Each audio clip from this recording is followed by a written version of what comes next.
Embryology নিয়ে, ভ্রূণতত্ত্ব। কি তত্ত্ব? ভ্রূণতত্ত্ব। আমরা আমাদের মায়ের পেটের ভেতরে এখন যত বড় আছি তত বড়ই ছিলাম, তাই না? কতটুকু ছিলেন? কতটুকু? একেবারে ছোট ছোট্ট ছোট্ট ছোট্ট।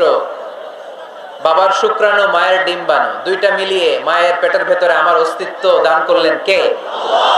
কিছুই ছিলাম না আমি। সায়েন্স 1977-এ হাম এন্ড লিয়েন হুক নামে দুইজন সায়েন্টিস্ট অনুবীক্ষণ যন্ত্র দিয়ে ওরা খুঁজে পেয়েছে যে শুক্রাণুর ভেতরে, স্পার্মের ভেতরে প্রাণের অস্তিত্ব আছে। কিন্তু ১৫০০ বছর আগে এর ভেতরে যে প্রাণ আছে সেটার ঘোষণা কোরআনে দিয়ে দিয়েছে কে? ওভাম এন্ড স্পার্ম দুইটা মিলে হয় জাইগোট। তারপর জাইগোট থেকে হয় এমব্রয়ো, ভ্রূণ। আমি, আপনি, আমরা সবাই ছিলাম ছোট্ট একটা ভ্রূণ, ব্যাঙ্গাচির মতো। বর্ষাকালে মাতুয়াইলে খালে বিলে ব্যাঙ্গের পোনা পাওয়া যায় না? দেখতে মাছের বাচ্চার মতো, তাই না? ছোট বাচ্চারা মনে করে মাছের পোনা, বাড়িতে দইরা নিয়ে আস, মারাকে মা পোনা লয়ে আইছি, মাই দেখা দেয় কোনি আছে না নাই? আসলে কি এটা মাছ? এটা কি ব্যাঙ্গের পোনা? তো আমরা, আমি আপনি প্রত্যেকে আমরা ব্যাঙ্গের পোনার মতো ছিলাম, রক্ত চোষা জোকের মতো ছিলাম, মায়ের জরায়ুর দেয়ালের মধ্যে লেগেছিলাম। তারপরে আল্লাহ তাআলা আমাদেরকে বড় করতে আরম্ভ করলেন। স্পার্ম ড্রপ থেকে আমরা হলাম ব্লাড ক্লট, রক্তপিণ্ড। সেখান থেকে আমরা হলাম মুদগা, নুতফা, আলাকা, মুদগা, 3 স্টেজ। প্রতি 40 দিন পর পর আমার সাইজ বাড়তে লাগলো। সায়েন্স এটা স্বীকার করেছে যে প্রত্যেক 40 দিন পর বাচ্চার একটা নোটিসেবল ডেভেলপমেন্ট ঘটে। আল্লাহ রাসূল সাল্লাল্লাহু আলাইহি ওয়াসাল্লাম বলেছেন, ইন্না খালকাকুম ইউজমাউ ফি বাতনি উম্মিহি 40 ইয়াওমা। প্রতি 40 দিন পর তোমার মায়ের পেটের ভেতরে তোমার সাইজ একটু বড় করা হয়। চিল্লায় পড়ি আল্লাহু আকবার। তারপরে তুমি নুতফা থাকো, নুতফা থেকে তুমি আলাকা হও, আলাকা থেকে মুদগা, স্টেপ বাই স্টেপ রক্তপিণ্ড। তারপরে আমি হয়ে যাই গোশতপিণ্ড। ওই গোশতের ভেতরে আল্লাহ তাআলা আমার স্কেলিটন দেয়, কঙ্কাল।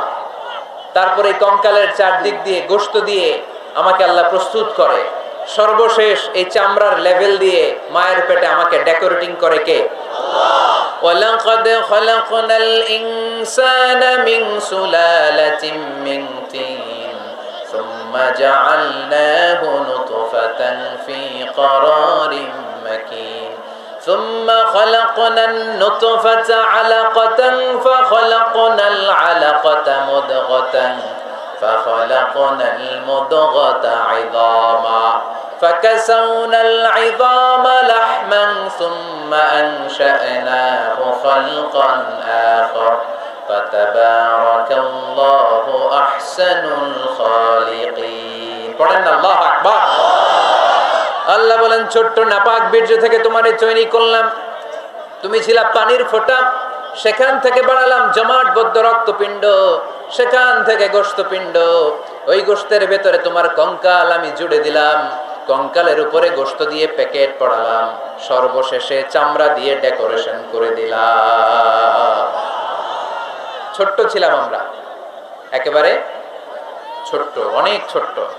আস্তে আস্তে আমার হাত গজালো, আমার পা গজালো, আমার হেয়ারিং সিস্টেম চালু হলো, আমার রেসপিরেটরি সিস্টেম চালু হলো, আমার ডাইজেস্টিভ সিস্টেম চালু হলো, আমার স্টোমাক হলো, আমার ব্লাড সার্কুলেশন শুরু হলো, আমার হার্টের 2টা পার্টিশন হলো। আল্লাহ রুহের ফুৎকার দিলেন, আমি মানুষ হয়ে দুনিয়ায় আসলাম। কোন সুবহানাল্লাহ। 2টা পার্টিশন করে দিলেন। আর এই পাম্প মেশিন আমার মায়ের পেটের ভেতরেই চালু করে দিলেন কে? এক মুহূর্তের জন্য যদি এই পাম্প মেশিনটা বন্ধ হয়ে যায়, মুহূর্তে আমার ঠুস বানায় দিবে কে? আরে মানুষ রঙিন ফানুস, দম ফুরাইলে তবু তো ভাই কারোরই নাই একটুখানি। আরে মানুষ রঙিন ফানুস, রঙিন ফানুস, আরে মানুষ। আল্লাহু আকবার। 2টা জিনিস আল্লাহ দেয়, রুহু দেয় আর ফেরেশতা দেয়। কি দেয়? রুহু দেয় আর ফেরেশতা দেয়। মানুষ যখন মরে যায় 2টাই চলে যায়, রুহুটাও চলে যায়, ফেরেশতাও চলে যায়, ঠিক কিনা? আমাদের কাঁধে ফেরেশতা আছে না নাই? দুই কান্দে ছিল যে তোমারে দুইজনা পাহারা, তোমারে একলা থুইয়া পালাইছে তাহারা। তোমার আট কুঠুরি নয় দরজা বন্ধ এবার হলো রে হলো, মুখে আল্লাহ রসুল সবে বলো, ও মুখে আল্লাহ রসুল সবে বলো। দুয়ারে আইসাছে পালকি নায়রি গাও তো হলো রে তোলো, মুখে আল্লাহ রসুল সবে বলো। ঠিক কিনা? রুহুর ফুৎকার যখন মায়ের পেটে দিলেন, হার্টবিট চালু হয়ে গেল অলিন্দ নিলয়। বাংলায় কি বলে? ইংরেজিতে সিস্টলিক এন্ড ডায়াস্টলিক। ধপ ধপ ধপ করে আমার এই হার্টের পার্টিশন থেকে ধপ ধপ করে আমি যে পৃথিবীতে এসেছি এটা জানান দিল কে? এই প্রক্রিয়ায় আল্লাহ আমারে বানালেন। এই যে এতগুলো মাস মায়ের পেটের ভেতরে ছিলাম, পৃথিবীর কেউ আমারে খাবার দিতে পারছে? চিকিৎসা করতে পারছে? যে কবিরাজ আমারে খাবার দিলেন, অক্সিজেন দিলেন, ওই কবিরাজের নাম কি? আল্লাহ। 7 মাস আল্লাহ বললেন ফি যুলুমাতিন সালাস, 3টা প্যাকেটের ভিতরে তুমি ছিলা। কোরআন বলে কয়টা প্যাকেট?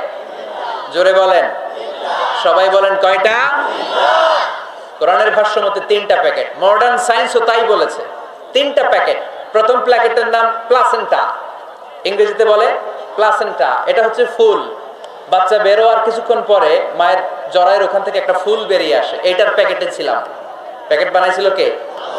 2 নম্বর প্যাকেটের নাম ওম, মায়ের জরায়ু, জরায়ুর প্যাকেটের ভিতরে ছিলাম। 3 নম্বর হচ্ছে আমার মায়ের পেট, আর বেলি, এই পেটের প্যাকেট। 3টা প্যাকেটের ভিতরে ফি করারিন মাকিন, গোপনতম প্রকোষ্ঠে আমাকে মায়ের পেটের ভেতর থেকে পৃথিবীতে বের করে দিল কে? কত ক্ষুদ্র ছিলাম, সেখানে আমি বিজয়ী হয়েছি। ঠিক কিনা?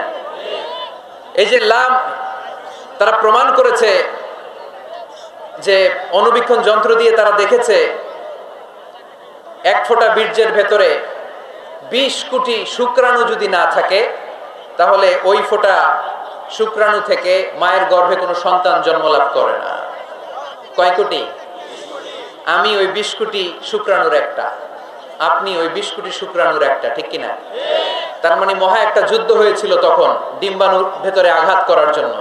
সেই যুদ্ধে 19,99,99,999 শুক্রাণুকে পেছনে ফেলে ওই খেলায় চ্যাম্পিয়ন হয়েছিলাম আমি। চিল্লায় বলেন ঠিক কিনা? ওই দিন মায়ের পেটে যে আমার অস্তিত্বের জানান আমি দিয়েছিলাম, তখন আমার হাত ছিল নাকি? পা ছিল? দাদা ছিল? দাদি ছিল? টাকা ছিল? ব্যাংক ব্যালেন্স ছিল? কিছুই ছিল না। তখন আমি বিজয়ী হয়েছি। তখনও যখন আমি বিজয় লাভ করতে পেরেছি, এই দুনিয়ার বুকে এসেও আমাদের বিজয় কেউ ঠেকায় রাখতে পারবে না। চিল্লায় বলেন ঠিক কিনা? আমরা বিজয় করতে এসেছি, যাই করব আমরা ভালোভাবে করব, এটা ইসলামের শিক্ষা। ঠিক কিনা? কাজ ছোট হোক বড় হোক, ভালো করলে সওয়াব আছে না নাই? যে কোনো কাজ করো না ভাই, যে কোনো কাজ করো, তা যেন হয় সবার চেয়ে সবচেয়ে সুন্দর। যে কোনো কাজ করো না ভাই, যে কোনো কাজ করো, তা যেন হয় সবার চেয়ে সবচেয়ে সুন্দর। হোক না সেটা পড়া লেখা, রঙের ভাষায় ছবি আঁকা, হোক না সেটা সামান্য কাজ কিংবা মহত্তর, তা যেন হয় সবার চেয়ে সবচেয়ে সুন্দর। আলহামদুলিল্লাহ পড়ে। কাজ ছোট হোক কিংবা বড় হোক, ওটা ভালো করে করতে বলছে কে? ভালো করে করলে ওই কাজে বরকত দিবে কে? কাজে কোনো লজ্জা আছে? শ্রমে কোনো লজ্জা আছে? চাকরি ব্যবসায় কোনো লজ্জা আছে? লজ্জা অলসতায়। লজ্জা কিসে? মাতোয়াইলের ছেলেরা মনে থাকবে? কাজে লজ্জা পাওয়া যাবে। Never under estimate any job, big or small. ছোট হোক বড় হোক, কোনো চাকরিকে নাক ছিটকানো যাবে না। কাজ করে বেঁচে থাকতে হবে, এটাই ইসলামের শিক্ষা। ঠিক কিনা? তাহলে এই এমব্রায়োলজির এই সংক্ষিপ্ত পরিসরের যে আলোচনা, এটাতে আমরা বুঝলাম সায়েন্স যা বলেছে তার সবটুকুন কোরআনের সাথে মিল আছে না নাই? কোনো অমিল আছে? যদি কোনো অমিল তারা খুঁজে পায়, দে হ্যাভ টু ওয়েট। সায়েন্সের কি করতে হবে?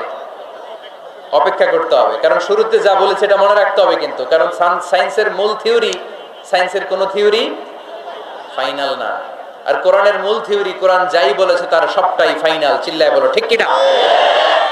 এবার দেখি হিউম্যান অ্যানাটমি নিয়ে কোরআন আমাদেরকে কি শুনিয়েছে। কোরআন আমাদেরকে শুনিয়েছে যে আমাদের দেহের প্রতিটা অঙ্গের ব্লু প্রিন্ট আল্লাহর কাছে আমাদের যে আমলনামা সেখানে আছে না নাই? আয়াহসাবুল ইনসানু আল্লান নাজমা'a 'idama বালা কাদিরিনা আলা আন নুসাউইয়া বানানা। কোরআন আমাদেরকে বলল, রব্বুল আলামিন ইরশাদ করেছেন, মানুষ কি মনে করেছে নাকি কিয়ামতের দিন তাকে জমিন থেকে উঠাতে আমি আল্লাহর কষ্ট হয়ে যাবে? না না, শুধু তাকে উঠানোটাই আমার জন্য ব্যাপার না, তাকে তো আমি উঠাবো তার হাতের আঙ্গুলের ফিঙ্গারপ্রিন্ট গুলো সহ উঠাবো। সুবহানাল্লাহ। নুসাউইয়া বানানা, বানান মানে আঙ্গুলের এই টিপ, এটার ইংরেজিতে কি বলে?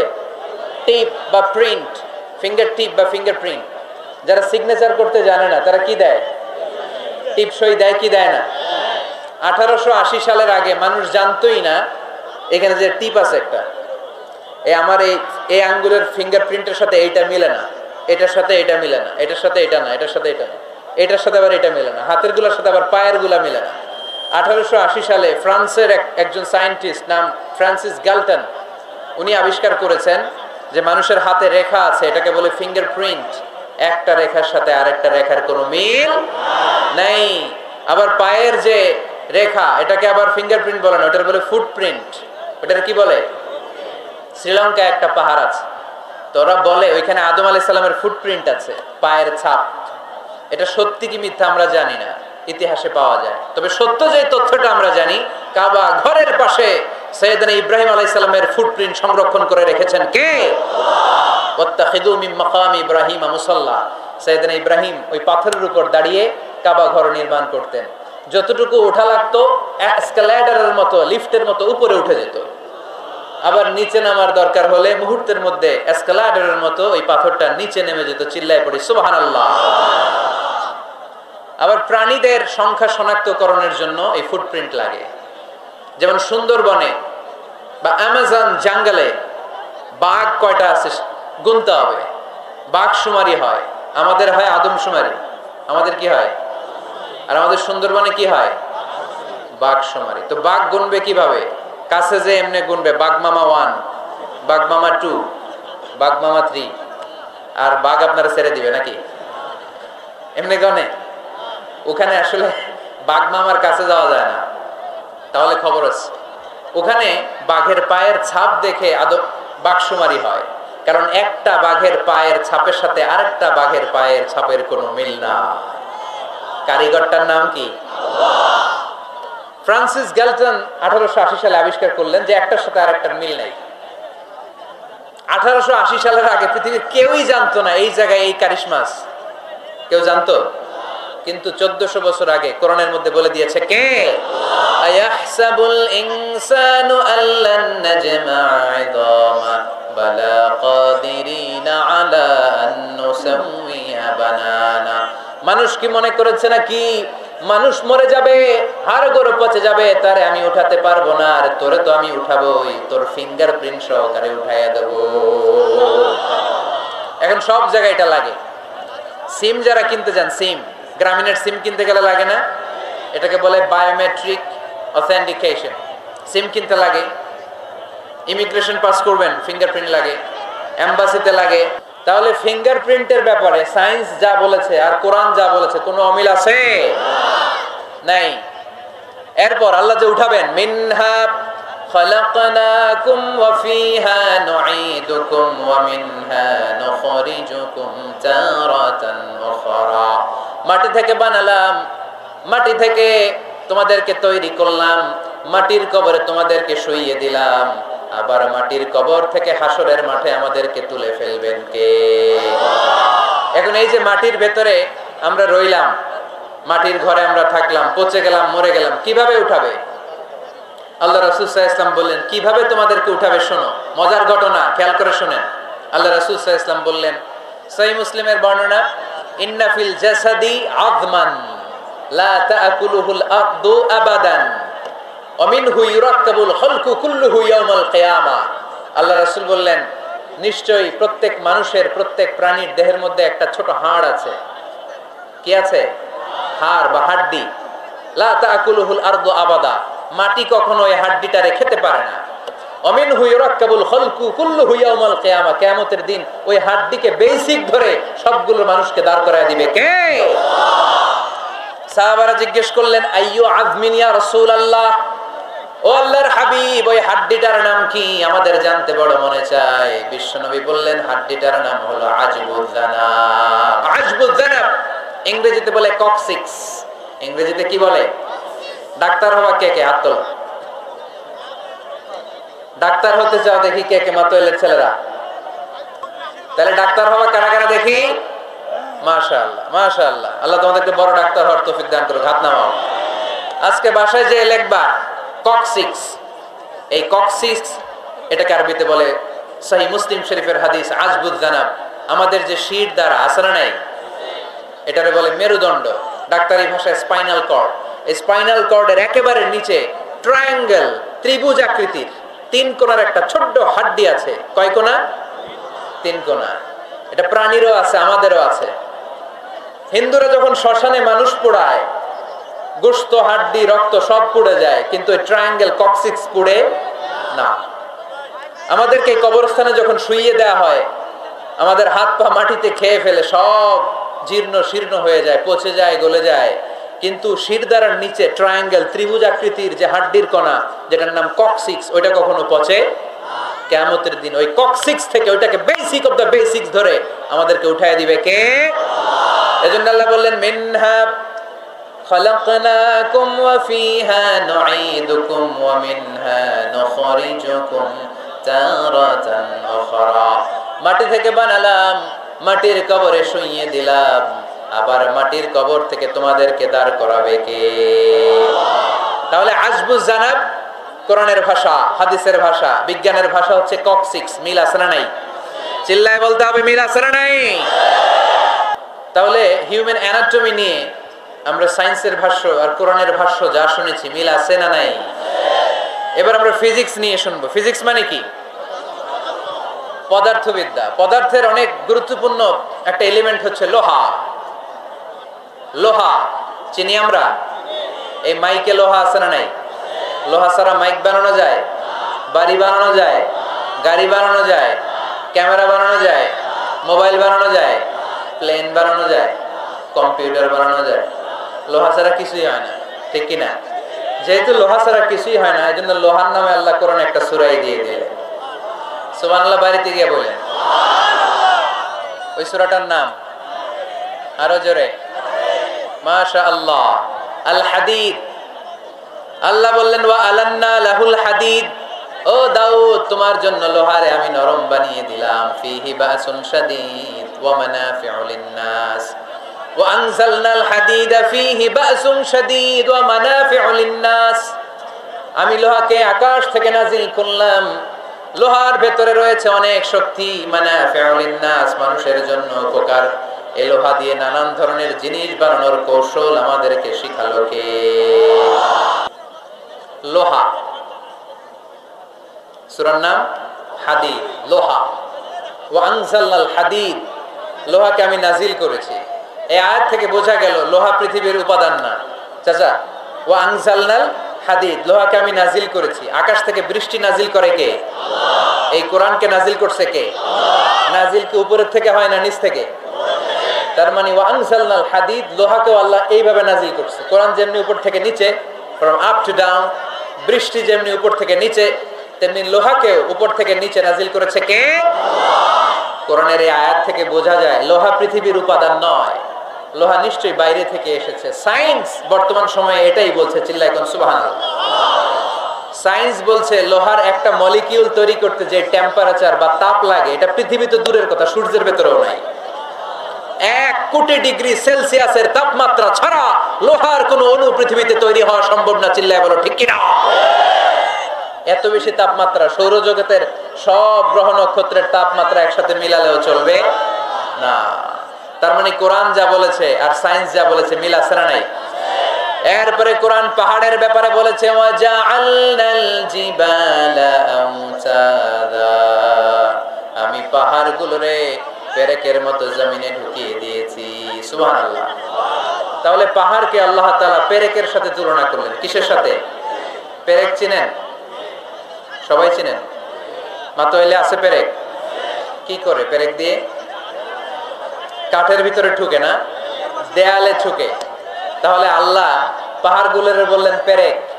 আচ্ছা, পেরেক যখন আমরা কাঠের ভিতরে ঢুকাই, পুরো পেরেকটা কাঠের ভিতরে ঢুকে যায়, উপরে শুধু কি থাকে? মাথাটা থাকে, ঠিক কিনা? তার মানে আমরা যে পাহাড় দেখতে পাচ্ছি এটা পাহাড়ের মাথা। পুরো পেরেক যেমনি কাঠের ভিতরে, পুরো পাহাড়টা আছে মাটির ভিতরে। চিল্লায় পড়ি আল্লাহু আকবার। জমিনে আমরা দৃশ্যমান এই পৃথিবীতে খালি চোখে যে পাহাড় দেখতে পাই, এটা আসল পাহাড় না, এটা পাহাড়ের মাথা। যেমনি পেরেক যখন কাঠের ভিতরে ঢুকে দেই, পুরো পেরেকটা কাঠের ভিতরে ঢুকে যায় কি যায় না? পেরেক নিয়ে যখন আমি হাতুড়ি দিয়ে মারলাম, পুরো পেরেকটা কই যায়? কাঠের ভিতরে, তাই না? তার মানে খালি চোখে যে পাহাড় দেখি, এটা পেরেকের মাথা যেমনি একটু দেখা যায়, এটা পাহাড়ের মাথা।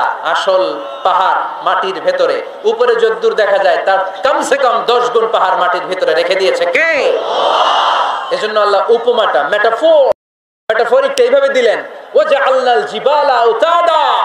এই পাহাড়কে, মাউন্ট এভারেস্টকে, আলাস্কা পর্বতমালাকে, আলপস পর্বতমালাকে, এই গারো পাহাড়কে, এই কেওক্রাডাঙ্গার তাজিংডং বিজয়কে আমি পাহাড়ের মতো জমিনের মধ্যে গেড়ে দিয়েছে। চিল্লায় পড়বো সুবহানাল্লাহ। আবার আল্লাহ বললেন, ওয়ামিনাল জিবালি জুদাদুম বীদুন ওয়া হুমরুম মুখতালিফুন আলওয়ানুহা ওয়া গরাবিবু সুদ। পাহাড়ের মধ্যে কোন পাহাড় আমি বানিয়েছি ধবধবে শুভ্র সাদা, কোন পাহাড় আমি বানিয়েছি রক্তিম লাল, কোন পাহাড় আমি বানিয়েছি কুচকুচে কালো। 3 কালারের পাহাড়। কয় কালারের? মৌলিকভাবে ধবধবে শুভ্র সাদা পাহাড়, অথবা রক্তিম লাল পাহাড়, অথবা কুচকুচে কালো পাহাড়। আপনি পৃথিবীর পাহাড়গুলো নিয়ে যদি গবেষণা করেন, বিভিন্ন রঙের পাহাড় আপনি দেখবেন। আমি তো পৃথিবীর অনেক জায়গায় পাহাড় দেখেছি। মিশরে আমি তুর পাহাড়ের চূড়ায় উঠেছি। ওখানে যেখানে মুসা আলাইহিস সালামের কাছে আল্লাহ নূরের তাজাল্লি দিয়ে ফোকাস করেছেন, পাহাড়টার নাম তুর পাহাড়। 2 বার আমি উঠেছি এটার চূড়ায়। উঠতে আমার অনেক কষ্ট হয়েছে। ওখানে উঠে ফজরের সালাত পড়ে আমি খেয়াল করে দেখলাম তুর পাহাড়ের আশেপাশের পাহাড়গুলো কোনোটা খয়েরি, কোনোটা কালো, কোনোটা লাল, কোনোটা ধূসর। আল্লাহু আকবার। এক এক পাহাড়কে এক এক রং দিয়ে তৈরি করলো কে? পৃথিবীতে চায়না নামে একটা দেশ আছে না? চায়না একটা শহর আছে গানজু। কি নাম? আজকে যে গুগল করবা, the গানজু city located in China. চায়নাতে অবস্থিত গানজু শহরে একটা পাহাড় আছে। এই পাহাড়ের নাম রেইনবো মাউন্টেন। কি নাম? মানে রংধনুর পাহাড়। রংধনুর কয় রং? সবাই কন, আরো জোরে। 7 রং না? আমরা ছোটবেলায় মুখস্থ করতাম, বেনিয়া সহকলা, বেনিয়া সহকলা। এই 7 রঙের পাহাড় ওখানে দেখা যায়। এক জায়গায় 7 রঙের পাহাড়। সুবহানাল্লাহ কইতে পারলেন না? মজা করে। বানালো কে? সুনানে তিরমিজি আর মুস্তাদরাকে হাকিম, মুসনাদে আহমদ ইবনে হাম্বলের হাদিস। আল্লাহ যখন পৃথিবী বানালেন, এই পৃথিবীটা ঘোরার পাশাপাশি কাঁপাকাঁপি শুরু করে দিল। এই পৃথিবীর কাঁপাকাঁপি বন্ধ করার জন্য রব্বুল আলামিন পৃথিবীর মধ্যে পাহাড় গেড়ে দিলেন। 7টা tectonic plate, 7 tectonic plates creates the mountain range on earth. 7টা টেকটনিক প্লেট আল্লাহ দিলেন। পৃথিবী সৃষ্টি করার পরে পৃথিবী কাঁপে। আল্লাহ পাথর দিয়ে পেরেক মারলেন, পৃথিবী আর কাঁপে না। সুবহানাল্লাহ কর। ফেরেশতারা দেখে তো অবাক। ফেরেশতারা বলে, আল্লাহ পাহাড়ের এত শক্তি, পাহাড় গেড়ে দিলেন পৃথিবীতে, আর পৃথিবী কাঁপে না। হাল মিন খালকিকা আশাদ্দু মিনাল জিবাল। আল্লাহ আপনার সৃষ্টির মধ্যে পাহাড়ের চেয়ে শক্তিশালী কি কিছু আছে? আল্লাহ বললেন, নাম আছে। আল হাদিদ, লোহা। লোহা পাহাড়ের চেয়ে শক্তিশালী, কারণ লোহা পাহাড়ে মারলে পাহাড় ভেঙে যায়, ঠিক কিনা? ফেরেশতারা আরো অবাক, লোহা এত শক্তিশালী। হাল মিন খালকিকা আশাদ্দু মিনাল হাদিদ। আল্লাহ, তাহলে লোহার চেয়ে শক্তিশালী মনে হয় কিছু নাই, আছে? আল্লাহ বললেন, নাম আছে। আন্নার, আগুন, কারণ আগুনের মধ্যে লোহা ফেলে দিলে লোহা গলে যায়, ঠিক কিনা? ফেরেশতারা তো আরো অবাক। ফেরেশতারা বলে, তাই নাকি? আগুন এত শক্তিশালী, তো হাল মিন খালকিকা আশাদ্দু মিনান নার। আল্লাহ, আপনার সৃষ্টিতে আগুনের চেয়ে শক্তিশালী কিছু আছে? আল্লাহ বলে, আছে। আলমা, পানি, কারণ আগুনের মধ্যে পানি ঢাললে আগুন পাওয়া যায়। ফেরেশতারা তো এবার আরো অবাক, পানি এত শক্তিশালী, ওই পানি গট গট গট গট করে আমরা খাই, এত শক্তিশালী আল্লাহ। হাল মিন খালকিকা আশাদ্দু মিনাল মা। আপনার সৃষ্টিকুলের মধ্যে পানির চাইতে শক্তিশালী কি কিছু আছে? আল্লাহ বলে আছে। সেটা আবার কি? আল্লাহ বলে আর-রিহ, বাতাস। বাতাস যখন সাগরের পানির মধ্যে উচ্ছ্বাস মারে তখন এটা জলোচ্ছ্বাস হয়ে যায়, ঠিক কিনা? বাতাসের ধাক্কায় পানি জলোচ্ছ্বাস হয়ে এক জায়গা থেকে আরেক জায়গায় যায়। আল্লাহ বললেন পানির চাইতেও শক্তিশালী সৃষ্টি আমার আছে, ওইটার নাম বাতাস। ফেরেশতারা অবাক হয়ে আবার জিজ্ঞেস করে, আল্লাহ আপনার সৃষ্টিকুলের মধ্যে বাতাসের চাইতেও শক্তিশালী কিছু আছে কিনা বলেন। আল্লাহ বললেন আছে। বাতাসের চাইতেও শক্তিশালী হলো আমার আশরাফুল মাখলুকাত মানুষ শক্তিশালী। ওই মানুষ যে মানুষ গোপনে দান করে। গোপনে আল্লাকা সিররুন ইনদাল্লাহ বাইনাকা আনতা ওয়া বাইনাল্লাহ আল্লাকা সাদাকাতুন তাখফা লা ইয়ালামুহা ইল্লাল্লাহ আল্লাকা সিররুন ইনদাল্লাহ বাইনাকা আনতা ওয়া বাইনাল্লাহ আল্লাকা সাদাকাতুন তাখফা লা ইয়ালামুহা ইল্লাল্লাহ। পড়তে হবে আল্লাহু আকবার। গোপন দান যিনি করে তিনি সবচাইতে শক্তিশালী, ঠিক কিনা? এজন্য মাতোয়াইলের ভাইরা গোপন দান করতে রাজি আছেন নাকি? অমুক ভাই বিশিষ্ট সমাজ সেবক 2 লক্ষ টাকা, বলেন মারহাবা। এইভাবে দান করবেন। মারহাবা করলেও আছি, না কইলেও আছি, ঠিক কিনা? মারহাবা যদি বলে দেন, সমস্যা নাই। মারহাবা না বললেও দিবেন। তাহলে খুশি কে? বেশি খুশি হয় যখন লুকায় লুকায় দেন, নাম না জানায় দেন। ওই দান আল্লাহ এমন ভাবে কবুল করে, ওই দানের কারণে 7 শ্রেণীর ব্যক্তিকে আল্লাহ আরশের নিচে ছায়া দিবে। যেদিন কোনো ছায়া পাওয়া যাবে না, ওই দিন ওই ব্যক্তিকে আল্লাহ টেনে আরশের ছায়ার নিচে বসিয়ে দিবে। তাহলে কোরআন পাহাড়ের কথা যা বলেছে, বিজ্ঞানে ওই কথা আছে না নাই? এরপর কোরআন বলেছে আলাম তারা আন্নাল্লাহ ইউসজি সাহাবান সুম্মা ইউআল্লিফু বাইনাহু সুম্মা ইয়াজআলুহু রুকামান ফাতারাল ওয়াদগা ইয়াখরুজু মিন খিলালিহি। আল্লাহ সাগরের পানিগুলোরে তারায় মেঘ বানায়, আকাশে নেয়, বৃষ্টি নাজিল করে। এটাকে বলে সায়েন্স, এটার নাম দিয়েছে ওয়াটার সাইকেল বা হাইড্রোলজিক্যাল সাইকেল। এটাই আল্লাহ কোরআনে এইভাবে বলেছে আলাম তারা আন্নাল্লাহ ইউসজি সাহাবা। তোমরা কি দেখো না সূর্যের তাপে বাষ্প হয়ে গ্যাস হয়ে পানিগুলো উপরে ওঠে। যারা বিমান দিয়ে ফ্লাই করেন তারা বিমানের জানলার পাশে সিট পেলে দেখেন নাই কিভাবে মেঘমালাগুলো বিমানের সাথে খেলা করে? এগুলো তৈরি করছে কে? তার মানে কোরআন যা বলল বিজ্ঞান তাই বলে। সানশাইন, সূর্যের প্রখর তাপে পানিগুলো বাষ্প হয়ে উপরে যায়, ঘনীভূত হয়, কন্ডেনসেশন, কন্ডেন্সড হয়, ঘনীভূত হয়, মেঘমালা হয়। ওই মেঘ থেকে ঝিরি ঝিরি ঝিরি ঝিরি বৃষ্টি নাজিল করে কে? আমাদের ফসল খেতে গরু যদি খাইতে আসে আমরা তারাই না? আল্লাহ কয় তুই তোর ফসল ক্ষেত বাঁচানোর জন্য গরু তারাস, আমি তো আকাশে মেঘ তারাই। তোর এখান থেকে যে ফসল আসে, এখানে ফসল উৎপাদনের জন্য পরিশ্রম তুই একা করস নাই, আমারও পরিশ্রম আছে। তুই দুনিয়ার জমিনে ছাগল তাড়িয়ে দিস, মেঘ তাড়িয়ে দিস, আমি আল্লাহর আদেশে আকাশের মেঘগুলো আমি তাড়িয়ে তোর ক্ষেতের উপরে, ফসল ক্ষেতের উপরে নিয়ে বৃষ্টি নাজিল করে আমি সবুজ শ্যামল ফসল ক্ষেত দিয়েছি। তার মানে সায়েন্স যা বলেছে আর বিজ্ঞান যা বলেছে মিল আছে না নাই? আকাশে মেঘমালা দেখলে বিষ্ণু ঈসা ইসলাম ভয় পেয়ে যেতেন, দোয়া পড়তেন আল্লাহুম্মা সাইয়্যিবান নাফিআ, আল্লাহ উপকারী বৃষ্টি দেন। বৃষ্টি দেখলে, মেঘ দেখলে আল্লাহ রাসূল পেরেশান, একবার ঘরের ভিতরে আরেকবার বাইরে, একবার ভিতরে আরেকবার বাইরে। আম্মা জান বলতেন ইয়া রাসূলুল্লাহ আকাশে মেঘ দেখলে আপনি পেরেশান হন কেন? আল্লাহ রাসূল কেঁদে কেঁদে বলতেন আয়েশা আমি জানি না এই বৃষ্টি আর তুফান থেকে মদিনায় সজীব শ্যামল ঘাস লতা পাতা জন্মাবে নাকি এর মধ্যে থেকে বজ্রপাত এসে আমাদের পাপের কারণে আল্লাহ মদিনাটারে জ্বালিয়ে দিবে, আমি জানি না। আমরাও যে আকাশে মেঘমালা দেখি, আমরা কি জানি এটা কি রহমতের মেঘ না আযাবের মেঘ? জানি আমরা। তারপরও বৃষ্টি আসলে আমাদের গান আছে না নাই? বৃষ্টি আসলে দেখবেন গান লাগায় দেয়। বৃষ্টি পরে টাপুর টুপুর, ওই কয় পায়ে দিয়ে সোনার নুপুর, সব মুখস্থ। এগুলো করা যাবে না। বৃষ্টি দেখলে দোয়া পড়তে হবে আল্লাহুম্মা সাইয়্যিবান নাফিআ, আল্লাহুম্মা আসকিনা গাইসান মুগীসান মারিআন নাফিআন গায়রা দার আজিলান গায়রা আজিল।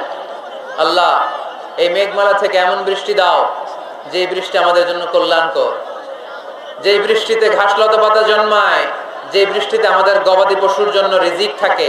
কল্যাণকর বৃষ্টি দাও আল্লাহ, ক্ষতিকর বৃষ্টি দিও না, তাড়াতাড়ি দাও, দেরি করো না। চিল্লায় পড়েন আমিন। যাদের হৃদয়ে আছে আল্লাহর ভয়, তারা কভু পথ ভুলে যায় না। আল্লাহর প্রেম ছাড়া এই দুনিয়ায় কারো কাছে কোনো কিছু চায় না। রাতের আধারে যারা সেজদাতে